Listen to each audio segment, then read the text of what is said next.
Additional advocate జనరల్గా రజనీకాంత్ రెడ్డి రామచంద్రరావు స్థానంలో legal affairs secretary ఉత్తర్వులు బాధ్యతలు తీసుకున్నప్పటి నుంచి అమల్లోకి అంటూ స్పష్టమంట. సో ఎవరు రజనీకాంత్ రెడ్డి అడిషనల్ అడ్వకేట్ జనరల్గా సో గవర్నమెంట్ సంబంధించిన వ్యక్తి రామచంద్రరావు స్థానంలో ఈయనకు అవకాశం ఇచ్చినట్ట.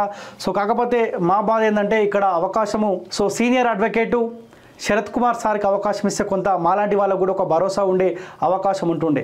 సో ఎందుకంటే ఆయన మాలాంటి గొంతుకలకు ఒక భరోసా, ప్రశ్నించే గొంతుకలకు ఎవడు ఇబ్బంది పెట్టినా కానీ అధికార పార్టీ బీఆర్ఎస్ పార్టీ సంబంధించిన ఎవడు అక్రమ కేసులు పెట్టినా కానీ ముఖ్యంగా తీన్మార్ మల్లాకు సంబంధించిన కేసులో కావచ్చు, తొలి వెలుగు రగన్న కేసులో కావచ్చు, లేకపోతే దాసరి సీనన్న కేసులో కావచ్చు, జిఎస్ఆర్టీవీ శివరాం రెడ్డి కేసులో కావచ్చు, ఓయూ మైపాల్ యాదవ్ కేసులో కావచ్చు, సో కీలకంగా పనిచేసి మీరు ప్రశ్నించండి.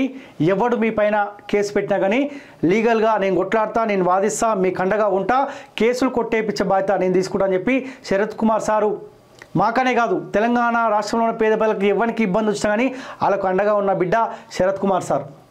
సీనియర్ అడ్వకేటు, ఆయనకు తెలుసు ఏ కేసును ఎట్లా వాదించాలి, ఎట్లా వాదిస్తే ఆ కేసు నుంచి మనం బయటపడతామని చెప్పి శరత్ కుమార్ సార్కి తెలుసు. కానీ ఆయన కూడా ట్రై చేసిన, ఆయన ప్రయత్నం కూడా ఆయన చేసిండు.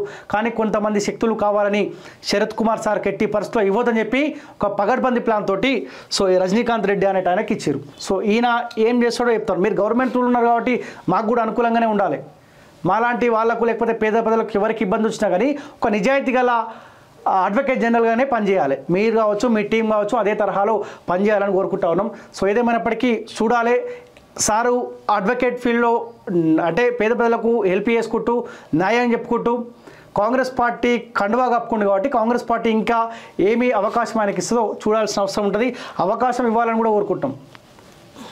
నిజంగా ఆయన సంపాదించుకోవాలనుకుంటే ఆయన నిజాయితీ గల వ్యక్తి కాబట్టే అధికార పార్టీలో అవకాశం ఉన్నా కానీ కల్వకుట్ల కవిత దగ్గర పని చేసుకున్నా కానీ నేను అక్కడ వాళ్ళ దగ్గర నాకు నచ్చలే, వాళ్ళ ప్రజలకు మోసం చేస్తుందని చెప్పి ఆ పదవి వదులుకొని బయటకు వచ్చిన బిడ్డ అడ్వకేట్ శరత్ కుమార్ సార్. ఆయన 1000 కోట్ల రూపాయల ఆస్తులు కావాలనుకుంటే ఆనాడు ఆయన 1000 కోట్ల రూపాయలు సంపాదించుకోండి, కానీ ఆయన వచ్చింది ప్రజల కోసం వచ్చిండు. సో అలాంటి వ్యక్తికి మీ గవర్నమెంట్లో అవకాశం ఇవ్వాలని కూడా రిక్వెస్ట్ చేస్తా ఉన్నారు.